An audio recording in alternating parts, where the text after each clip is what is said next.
ఈరోజు మనం చెప్పుకోబోయే కథ 5 స్టార్స్ చాక్లెట్స్ కథ. రోహన్ అనే చిన్న బాబు ఉండేవాడు. అతనికి చాక్లెట్లు అంటే చాలా ఇష్టం.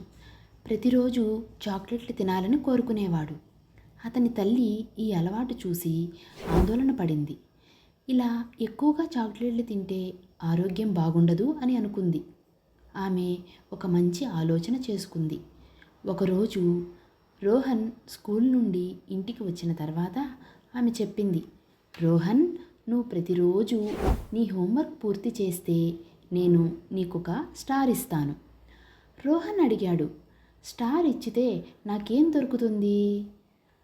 ఆమె నవ్వుతూ చెప్పింది, నువ్వు 5 స్టార్స్ సంపాదిస్తే నేను నీకొక చాక్లెట్ ఇస్తాను. రోహన్కు ఆ ఆలోచన నచ్చింది. ఆ రోజు అతను తన హోంవర్క్ పూర్తిగా చేసి మొదటి స్టార్ పొందాడు. తర్వాత రోజు కూడా అలాగే చేసి ఇంకో స్టార్ సంపాదించాడు. రోజు రోజుకు రోహన్కు చదువుపై శ్రద్ధ పెరగడం ప్రారంభించింది.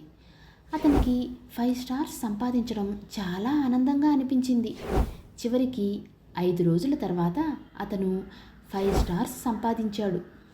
అతని తల్లి ఆనందంగా అతనికి ఒక చాక్లెట్ ఇచ్చింది. రోహన్కు తనపై తనకే గర్వంగా అనిపించింది. ముందు హోంవర్క్ చేయడం ఎంత ముఖ్యమో అతనికి అర్థమైంది. కొన్ని రోజులకు హోంవర్క్ చేయడం అతనికి అలవాటైపోయింది. ఇప్పుడు అతను చాక్లెట్ కోసం కాకుండా తన బాధ్యతగా హోంవర్క్ చేస్తున్నాడు. అతని తల్లి చాలా సంతోషపడింది. చిన్న చిన్న ప్రోత్సాహాలతో మంచి అలవాట్లను పెంచుకోవచ్చు. క్రమశిక్షణ చాలా ముఖ్యం.